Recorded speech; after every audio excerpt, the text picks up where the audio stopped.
happening right now in Pennsylvania. The House Speaker Nancy Pelosi is at an event to talk about college affordability, or the lack thereof.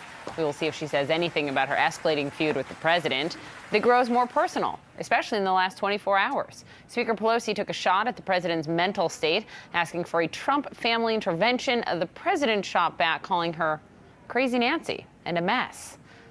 Okay, it's like four-year-old stuff here. As the two leaders go back and forth, a source close to the White House tells CNN that Pelosi, quote, hasn't gotten under his skin, but got his attention. Let's go to our colleague Lauren Fox. She is on Capitol Hill this morning. And you, Lauren, have been talking to Senate Republicans. They're telling you enough with this?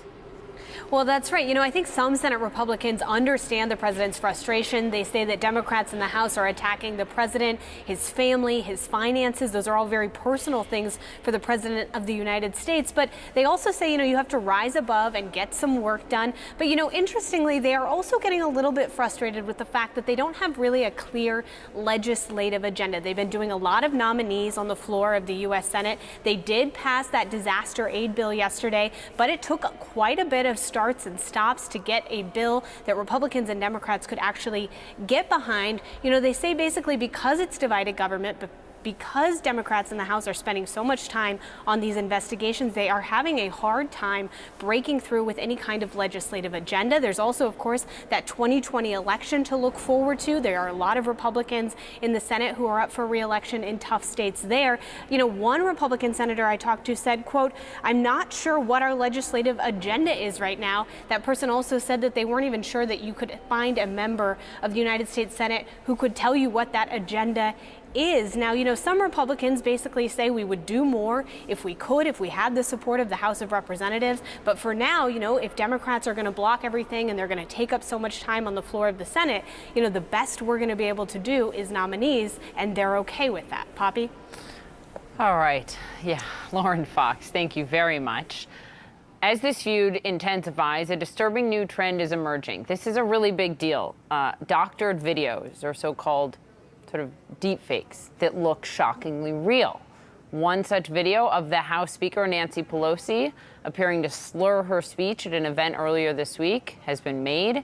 It's been viewed millions of times on the internet, but it's not real. It's fake. We're going to show you the real one first and then the fake one. Watch this. And then he had a press conference in the Rose Garden with all this sort of visuals that obviously were planned long before. And then he had a press conference in the Rose Garden with all this sort of visuals that obviously were planned long before. Right? You see the difference? That fake video is still circulating all over social media, even though YouTube has taken it down. Another carefully edited mashup of Pelosi makes her appear awkward and stammering. That actually aired on Fox Business News. President Trump had a video of that from Fox Business pinned to his Twitter page until just about an hour ago.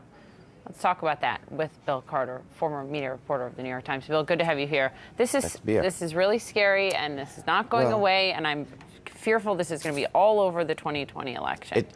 It's a signal, obviously, that anything goes here. Anything goes. I mean, look, Trump always reacts when he's attacked by attacking in a way that's even lower, in the gutter, kind of. And his forces don't mind this. He likes to play this game, and he was looking for a nickname for her. So now it's going to be crazy. It's going to be crazy, and all this is going to be supported by whatever they can come up with. But you're right, it's a signal for where it's going to go, because this is going to be manipulated all over the place. No matter what people think is true, they're going to have to question it when they see something, especially online. All right, so this time it happens to Nancy Pelosi, but this could just as easily happen to the president, who speaks publicly all the time. And it does happen to the president on, like, comedy shows. I've seen Jimmy Kimmel has run a lot of things where he slows us down and makes him sound drunk. He actually has done the exact same thing. For comedy purposes, everybody knows it's a mock. But it's being used here as though this is the way she really is. And they're trying to say she's, like, losing it, like she's, becoming, senile. They're going to try to push that line.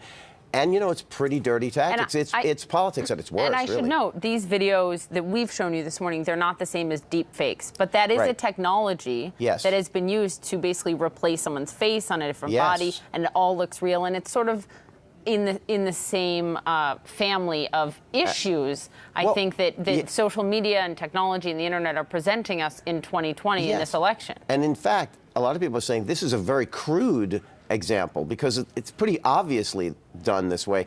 But there's so many people sharing it, and then you have the president retweeting. That wasn't a doctored video. That was an edited video where they speeded her up, they repeated things, they made it look like she was stammering. That was an edited video. But you know, the idea that he then sends it out to 60 million followers or something, you clearly are using technology to send a false message this way. A video that is edited to look like something that it was not. Yes. Posted on Twitter by the President of the United States. We should not be surprised that the President of the United States, this president, is doing something no other president would ever do, because he doesn't have the responsibility gene. He doesn't have a conscience, really. He'll attack anyone who attacks him, and he doesn't really think about it. We shouldn't be surprised by it, but I do think it's a signal that it's going to get worse. It's also a sign that I think he's really desperate and upset with the way he's being attacked. Politics aside, who is responsible for monitoring this stuff, taking it down? Facebook, YouTube took this down, but after how long? YouTube took it down relatively quickly. Yeah. Facebook, it's still up. At least it was the last I heard. And Facebook goes through, because Facebook allows you to do a mock video. They would allow Jimmy Kimmel to do it as a mock video. So they sort of have to go through this process. Meanwhile, it's been circulated around the world. You know that old thing about a lie going around the world. It's very fast. Travels fast. Yeah.